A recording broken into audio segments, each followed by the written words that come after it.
Hello and welcome back. This is DIY History and I'm Cassidy Cash. This is the place where we go behind the curtain and into the real life history of William Shakespeare to let you try out some of the history from 16th and 17th century England for yourself. This week, we're going to be trying out a recipe from Hugh Platt's book published in the late 16th century called Delights for Ladies. Its full title is Delights for Ladies to Adorn Their Persons, Tables, Closets, and Distilleries with Beauties, Banquets, Perfumes, and Waters.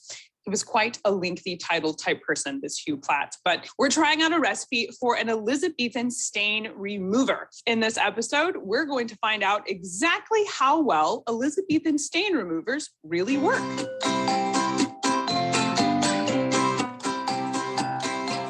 If you're new to our channel, hello, welcome. I'm so glad to have you here with us. We have a lot of fun here at DIY History, working our way through games, recipes, and crafts from the life of William Shakespeare. Please hit like and subscribe to join us here every week. And if you'd like the printables that go along with our recipes, games, and crafts we do on DIY History, sign up to become a patron at patreon.com/thatshakespearelife. So today, let's get started with the history.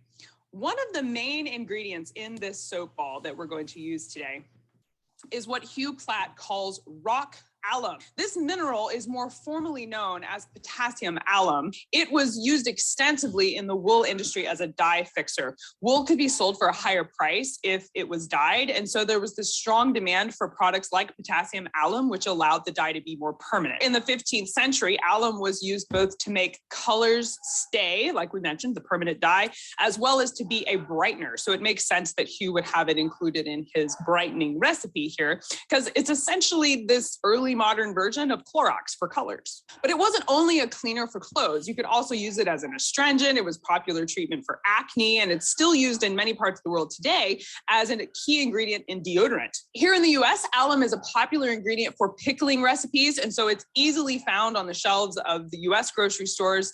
It's just called alum right there on the cover, and you can pick it up in the baking section of a standard grocery store. And of course, to test it out, you will need a piece of linen with a stain in it. For our episode, I am using a standard bar of soap that I bought at the store here in the US. If you want to be incredibly authentic, we do have a recipe for you, and the link is somewhere here on the screen right now, that you can use to make your own Tudor soap balls, and then you can use those soap balls in this recipe here. But using a regular bar of soap too works just fine, and like I said, that's what we're going to do today. This is one of my son's undershirts, and we pre-stained it with some beet juice. There's absolutely no real magic rhyme or reason to why I picked beet juice to stain the clothes. You can stain your clothes with whatever you want to test this out. Grass, mud, whatever you got.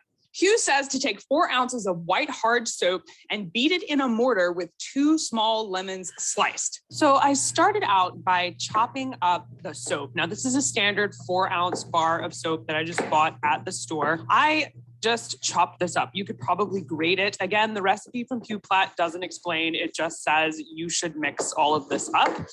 And you should be doing it in a mortar and pestle, which at the time of trying to put together this episode, I couldn't find my mortar and pestle. So we're using a knife, a big bowl, and a spoon. So I put the chopped soap into my bowl. Again, if you have a mortar and pestle, you want to be putting this into your mortar and pestle. Next up, it was the lemons. Now, it doesn't say whether to chop them into slices or wedges. It just says that they should be sliced. So I tried it out first using sliced lemons and just cut them. I cut 2 lemons into rounds and put them in the bowl with my soap. I didn't use the top or the bottom. I don't know, you don't use them when you're cooking, so I just tossed those. So it's just the inside slices. As I started mixing this up, I very quickly realized that either because I'm using a spoon instead of a mortar or what was happening here, but this was not working. The juice from the lemons are just not coming out like they're supposed to. And despite me mixing, none of this is turning into a paste. So I knew we had to find a different way to do things. So I take out the lemon rinds, first thinking that maybe I had sliced them wrong. And I thought, okay, So we're cleaning things. It needs to bleach it. I know the acid from lemon juice will do that.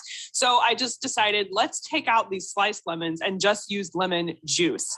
I took out the sliced lemons and said, let's try again. So I took 2 more lemons and decided just to use the juice of 2 lemons. And I didn't really worry about the seeds because we're not eating this. We're going to rub it into laundry and it's going to come out anyway. So there were some seeds down in here, but I didn't worry about that too much. Since I had a juice from the sliced lemons, putting 2 whole lemon juices in here turns out later to be too much lemon juice. It really works out better if you just use 1 because it does turn into a ball, but it's just a little too wet to have the consistency. So we mixed that up and again, not turning into a paste. And so we decided a new method.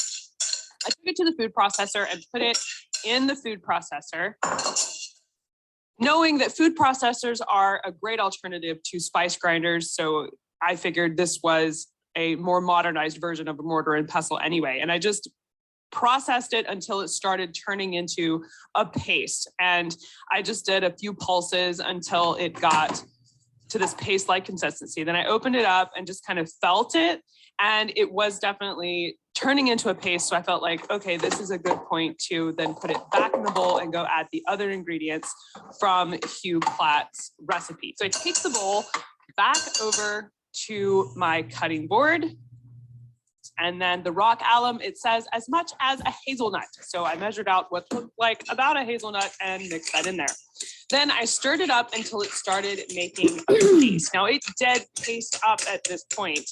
And so I just used my spoon to ball it up into a ball and voila, we have our ball of Tudor stain remover ready to go. I kind of tried to squeeze out some of the extra lemon juice because it was just a little too damp. This was not as firm as I thought, but we take it over to the shirt and start rubbing it into the stain. I just started at the top and was focusing on just the top so I could try and show a contrast if the stain remover was immediate. As we go here, I learned that it does not work like bleach where it just takes it out immediately. So I thought, let's add some water.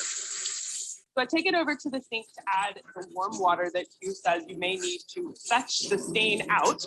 And I was at this point just mixing soap with water and scrubbing. And it does start to make a dent in the stain. So I am emboldened. I add even more of the soap ball that we had and I'm rubbing it into the stain. And it's just a process of adding more of this soap mixture, scrubbing it and rinsing it under the water. And with lots of scrubbing, lots of rinsing, it does eventually start to take the stain out. So then I get even more soap and add just a huge portion of the soap ball to the shirt and start scrubbing that under the water. First rubbing it into the t-shirt and then scrubbing it together under the water. And to my great surprise, after a whole lot of scrubbing and lots of rinsing, the stain does actually come out of the shirt. So I think we can call this successful. Remember that if you want to follow along with us to try this activity out at home for yourself, you can download a printable recipe and supply list, as well as some bonus history about Hugh Platt and the 16th century at patreon.com/thatshakespearelife. That's it for this week. I'm Cassidy Cash. Thank you for watching. I hope you had fun learning something new about the Bard. I'll see you next time. Bye-bye.